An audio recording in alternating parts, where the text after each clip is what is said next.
വർക്കല വിനോദസഞ്ചാര മേഖലയിലേക്ക് പുതിയ പദ്ധതി ആവിഷ്കരിച്ചു. വർക്കലയിലെ പൊതുമരാമത്ത് വകുപ്പിന്റെ റെസ്റ്റ് ഹൌസിന്റെ ഉദ്ഘാടനം മന്ത്രി പി.എ. മുഹമ്മദ് റിയാസ് നിർവഹിച്ചു. എം.എൽ.എ. ജോയിയുടെ കഠിനാധ്വാനം കൂടിയാണ് ഈ വിശ്രമകേന്ദ്രം പണികഴിപ്പിക്കാൻ കഴിഞ്ഞതെന്ന് മന്ത്രി അറിയിച്ചു.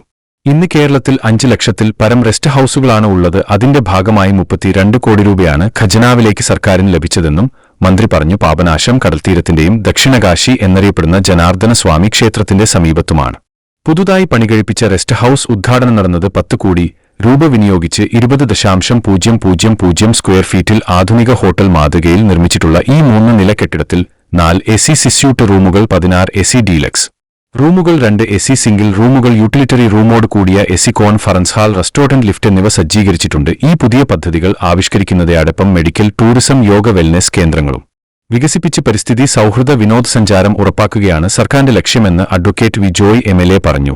Municipal chairperson Seetha Hemachandran, BJP നഗരസഭ കൌൺസിലറും പ്രതിപക്ഷ നേതാവ് ആയ advocate R. Anilkumar, chief engineer Varkala വിനോദസഞ്ചാര മേഖലയിലേക്ക് പുതിയ പദ്ധതി ആവിഷ്കരിച്ചു. വർക്കലയിലെ പൊതുമരാമത്ത് വകുപ്പിന്റെ റെസ്റ്റ് ഹൌസിന്റെ ഉദ്ഘാടനം മന്ത്രി പി.എ. മുഹമ്മദ് റിയാസ് നിർവഹിച്ചു. എം.എൽ.എ. ജോയിയുടെ കഠിനാധ്വാനം കൂടിയാണ് ഈ വിശ്രമകേന്ദ്രം പണികഴിപ്പിക്കാൻ കഴിഞ്ഞതെന്ന് മന്ത്രി അറിയിച്ചു. ഇന്ന് കേരളത്തിൽ 5 ലക്ഷത്തിൽ പരം റെസ്റ്റ് ഹൌസുകളാണ് ഉള്ളത്. അതിന്റെ ഭാഗമായി 32 കോടി രൂപയാണ് ഖജനാവിലേക്ക് സർക്കാരിന് ലഭിച്ചതെന്നും മന്ത്രി പറഞ്ഞു.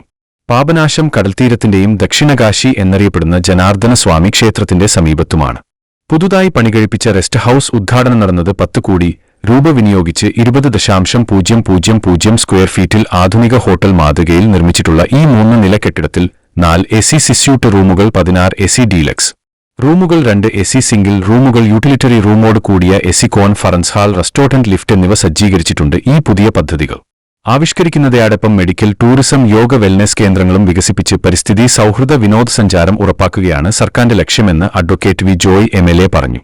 Municipal chairperson Seetha Hemachandran, BJP നഗരസഭ കൌൺസിലറും പ്രതിപക്ഷ നേതാവ് ആയ advocate R. Anilkumar, chief engineer Girish V S., chief executive Suja Rani, Koshy John എന്നിവർ സംസാരിച്ചു.